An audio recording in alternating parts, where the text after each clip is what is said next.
Embajadora, bienvenida. ¿Cómo has estado? Leía hoy tu columna y esta presencia de Muñoz Ledo, de Porfirio Muñoz Ledo, en la formación de muchos, ¿no? Pero bueno, ¿cómo has estado? Bienvenida. Pues he estado bien, un poco triste, justamente como expresé en mi artículo, Javier, por el fallecimiento de una de las voces más lúcidas que ha tenido México en los últimos años, que ha tenido el México contemporáneo. Una voz lúcida y valiente que aparte fue, pues como el padre intelectual, el mentor de muchos de nosotros diplomáticos. Yo narraba ahí en mi artículo, Javier, que yo conocí a Porfirio Muñoz Ledo cuando tenía 24 años y que llegué a trabajar a la Misión de México ante Naciones Unidas.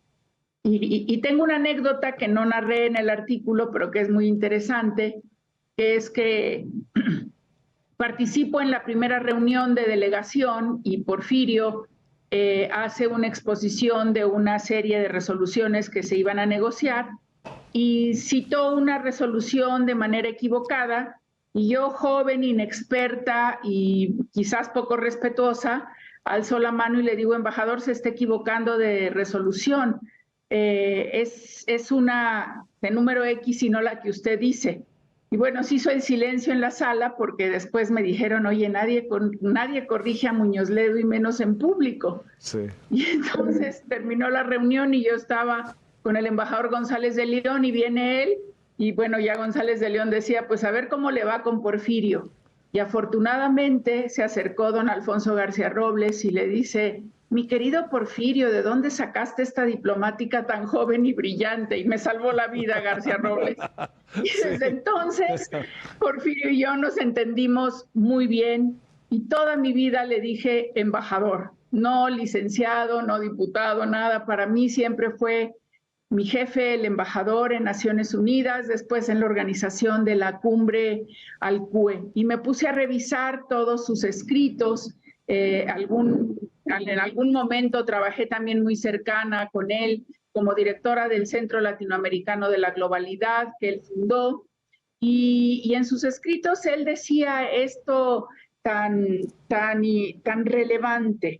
Decía que en la diplomacia se requiere rectitud, se requiere hablar con la verdad, se requiere profesionalismo y capacidad y tener independencia de criterio, porque muchas veces tienes que tomar decisiones sobre la marcha, sobre todo en el mundo multilateral. Y él decía, desgraciadamente, esas cualidades del diplomático ya no se respetan como antes. Y eso es una de las cosas que me da más tristeza. Y yo creo Paredes, y coincido con ella, que esa mente brillante de Porfirio, que iba siempre a velocidad, como de coche de Fórmula 1, concatenando ideas y sí, que era difícil, pues hizo que algunas personas no lo quisieran tanto y quizás eso fue lo que impidió que Porfirio fuera candidato a la presidencia, quizás también secretario general de Naciones Unidas, aunque ya hay que decir que en 1981, cuando se eligió a Javier Pérez de Cuéllar, pues sí, hubo quien era debido presentar un candidato y teníamos dos extraordinarios, Porfirio y don Jorge Castañeda y Álvarez de la Riva. No hubiera dejado pasar a ninguno de los dos, eran demasiado brillantes, demasiado independientes, pero pues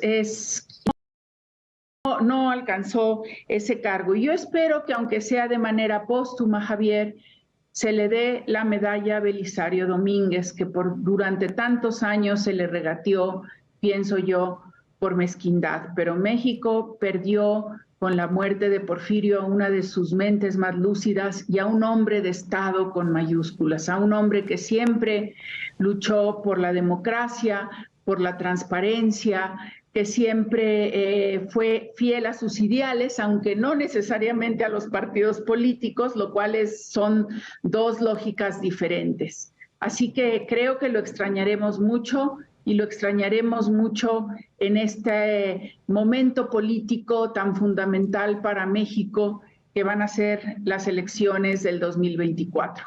Oye, Marta, estos años últimos de Porfirio fue particularmente crítico con el presidente, también muy cercana, ¿no? Así es, fueron muy cercanos desde que, bueno, Porfirio era el dirigente del PRD y ahí pues estuvo siempre Andrés Manuel, que era el presidente López Obrador, un luchador social, y ese aspecto del presidente López Obrador como luchador social, como líder, Porfirio siempre lo respetó. Y creo que Porfirio, cuando Andrés Manuel ganó las elecciones, cuando López Obrador ganó las elecciones de 2018, era quizá más emocionadas con ese triunfo. Y él pensaba que el presidente López Obrador iba a avanzar muchos de los puntos de la famosa reforma del Estado que Porfirio hizo de ello su bandera durante tantos años, y entonces le preocupó sobre todo el desmantelamiento de las instituciones y que él estaba convencido que ha costado tanto trabajo y tanto esfuerzo construir en México. Y de ahí su preocupación. Y a él le preocupaba esto como le preocupaba muchísimo la política migratoria de México, que él la veía contraria a la tradición mexicana de respeto a los derechos humanos de los migrantes. Y para Porfirio siempre el tema de la protección y la promoción de los derechos humanos fue fundamental, Javier. Te mando un gran saludo, Marta Bárcena, embajadora. Gracias que estuviste con nosotros. Bueno, pues es un gustazo estar ya de regreso después de 2 meses de andar danzando por el mundo. Bienvenida. Gracias, Marta. Gracias. Gracias.